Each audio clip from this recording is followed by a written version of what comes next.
Yan mga tol. Ito ako ngayon. Patuloy ako sa paglalakbay.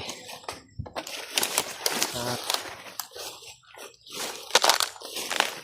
marami akong mga nadaanan na kalaban mga tol. At may kasama ng mga commander. Hindi ko kilala ng mga commander mga tol.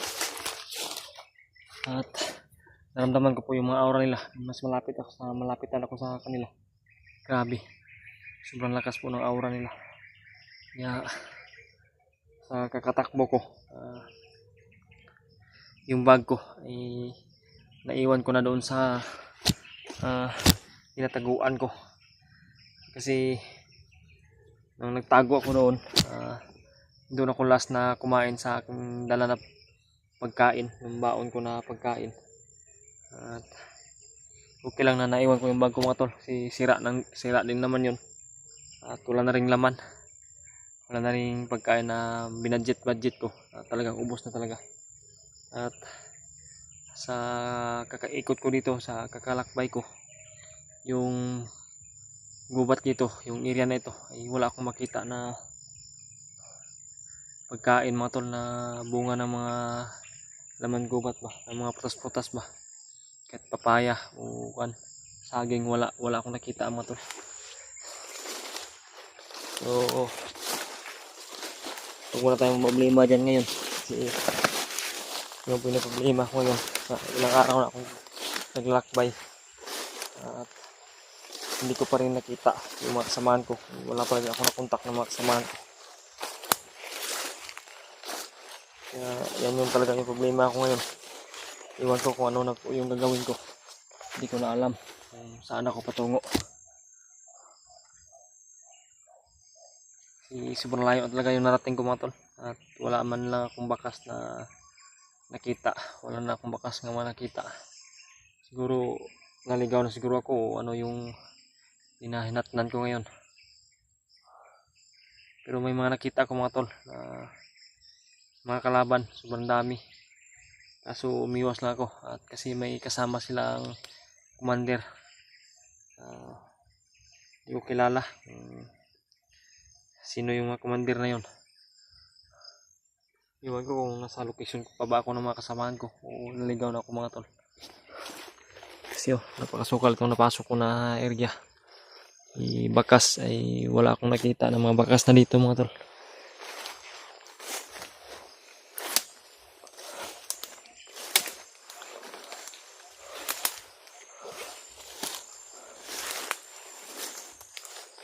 Sa akin lang sana makita ko na talaga tama itong mga dinadaanan ko, tama itong binaybay ko na location.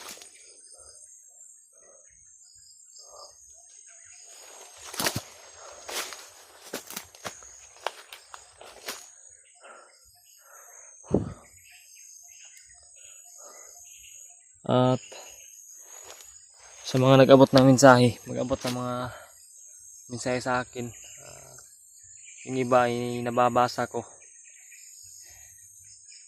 at yung iba ay di ko na pasensya, di ako naka-reply sa inyo. Tinahirapan na rin ako mga tol.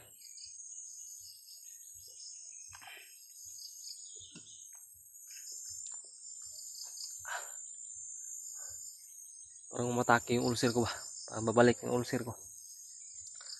Ilang araw talaga ako naglalakbay at mga halos 2 araw na ako na hindi pa nakakain.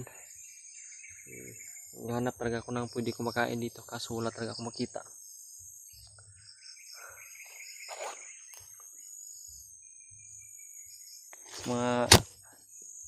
Saka pala may importante ako na nabasa kanina, nabot sa akin na mensahe.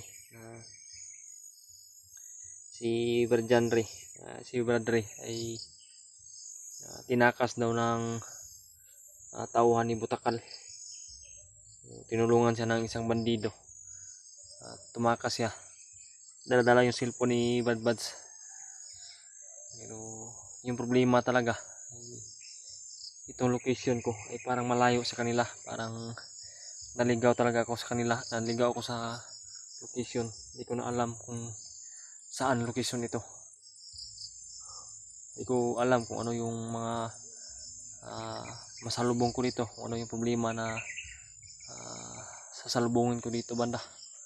Pero kung may mga problema man dito mga tol, ay handa po ako na lutasin, handa ko na harapin kung ano man yung mga bubungad sa akin dito, kapahamakan.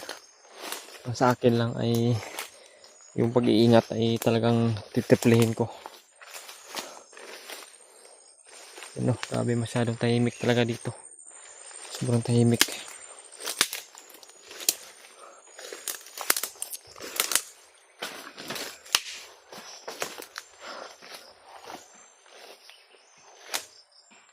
Uy,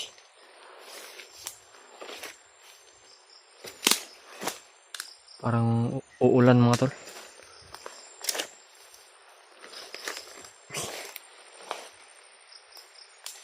Parang bandido yun mga tol.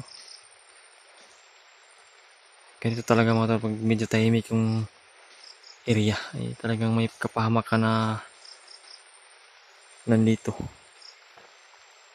Kaya ayun o, hindi niya alam na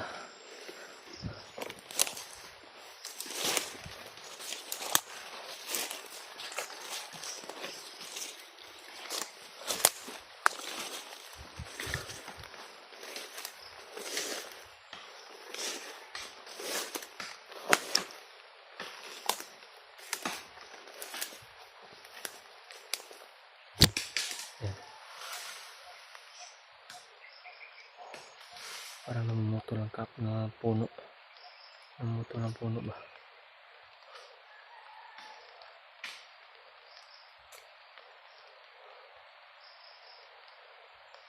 Hindi natin ito palalagpasin. Kasi dyan yung daanan natin. Wala tayong ibang magawa kundi patayin yan.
Kaya siya mga tol,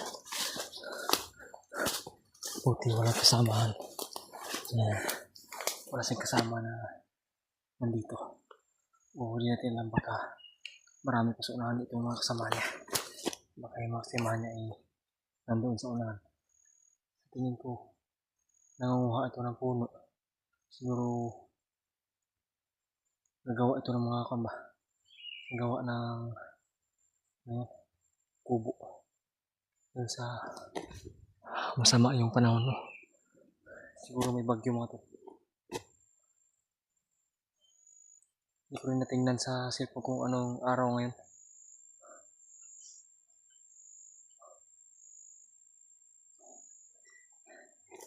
Talagang humihina yung katawan ko ngayon mga to.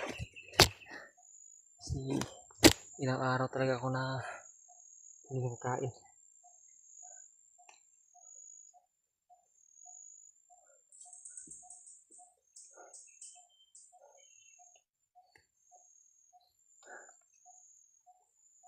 Sana may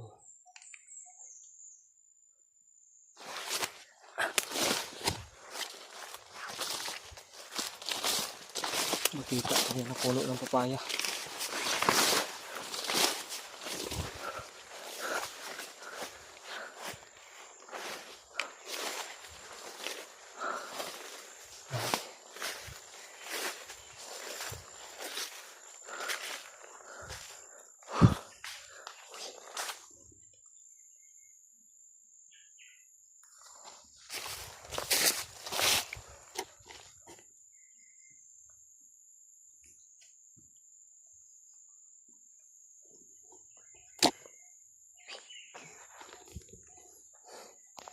Parang kasamaan to ng pinaslang ko. Yun o, packet sa itaas.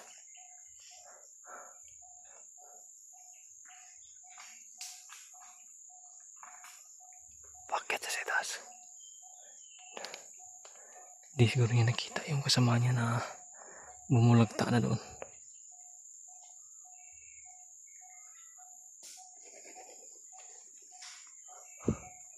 Parang tatlo sila. Tatlo. Hindi masyado makita yung kasama niya na lumakad. Pero sa paningin ko tatlo sila mga to. Tatlo. Patungo sa itaas. Baka nandyan yung kubo. O baka hindi sila magbabalak na magtayo ng kubo. Ito mga tol, kag-video kakaiba talaga itong area na napasok ko. Sabi, sobrang tahimik.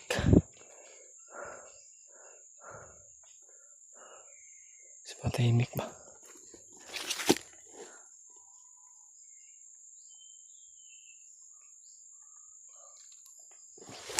Ikatin.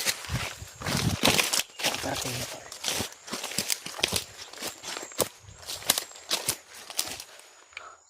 Yun. Paparating. Sa kapila.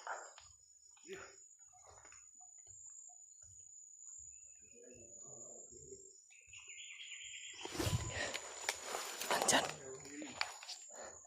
Nandyan yung saunan. Mayroon din boses na naririnig ko.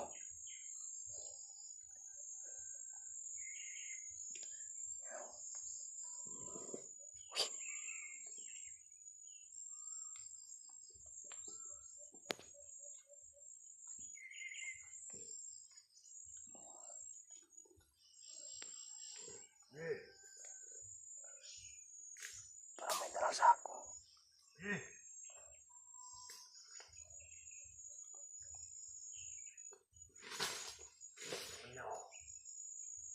Wala akong babanoy siya. Dito kinilin ako na sunod.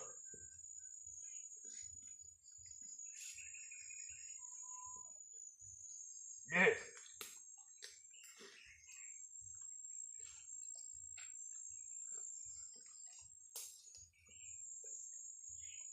Wala. Ilan.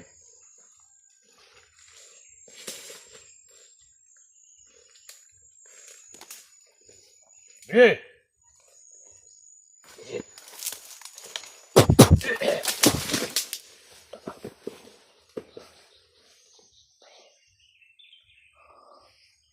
Hanap niyo mga kasama niya. Kasama talaga ito na pinaslang ko. At kanina, may dumaan doon na kakaiba din na mga bandido. Parang patungo doon sa iba sa itaas. At yung kanina nandito, ay kailangan ko pa na tingnan yung nandun sa itaas mga tol. Nakita natin kanina na tatlo ba patungo doon sa itaas. At itong pinaslang ko ngayon ay dito galing sa ibaba. Nahanap siguro niya yung kasama niya na nandun yung pinaslang ko.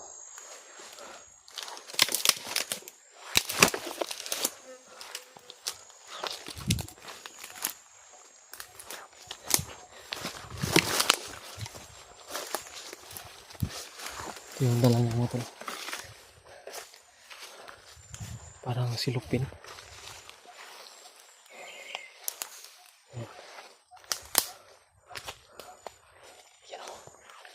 Dito niya kinuha. Dito niya kinuha.